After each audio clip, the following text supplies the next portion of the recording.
নমস্কার, আমি সৌদীপ আর আপনারা দেখছেন স্বপ্নের বাগান একটা ইউটিউব চ্যানেল।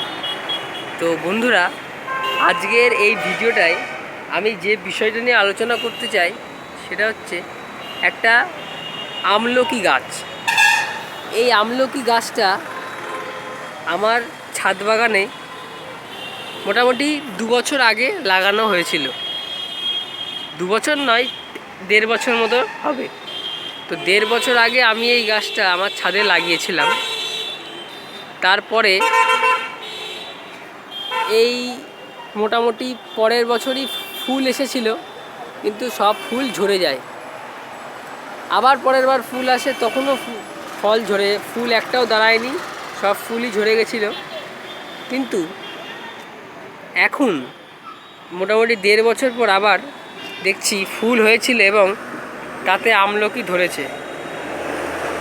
এই দেখুন বন্ধুরা, আপনারা দেখতে পাচ্ছেন এখানে এই যে আমলকি গাছে ধরেছে।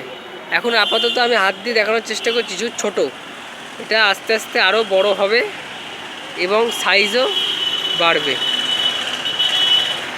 আরও অনেক এসেছিল, মোটামুটি 10টা মতো দাঁড়ি প্রথম বছর এসেছিল এইবারই, কিন্তু সবই ঝরে গেছে। জাস্ট 2টো মাত্র গাছ এখানে দাঁড়িয়ে রয়েছে।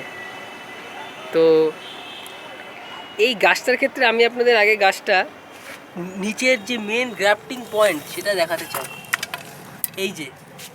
এই জায়গাটা থেকে গাছটাকে চোর কলম করা হয়েছে, অর্থাৎ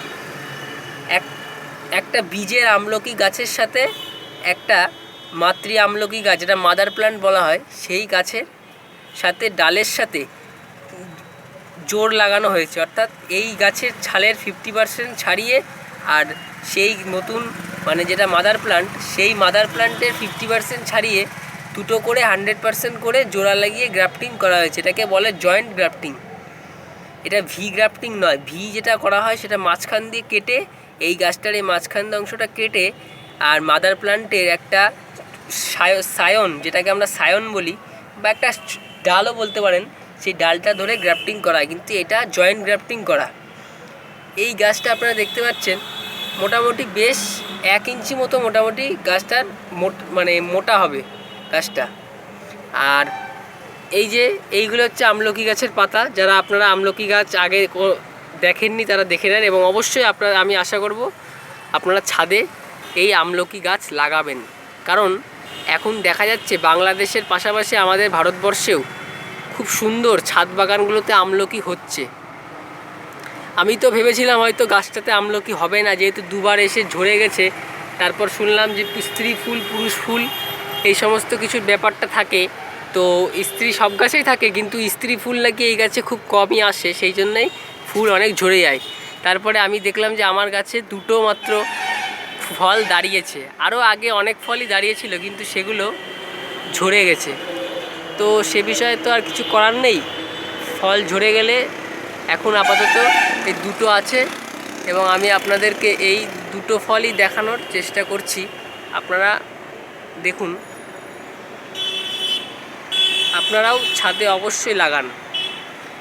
বেশি কিছুই না, এই গাছটা যদি মাটি কিভাবে প্রস্তুত করতে হয় সেটা আমি এই ভিডিওতে বলছি।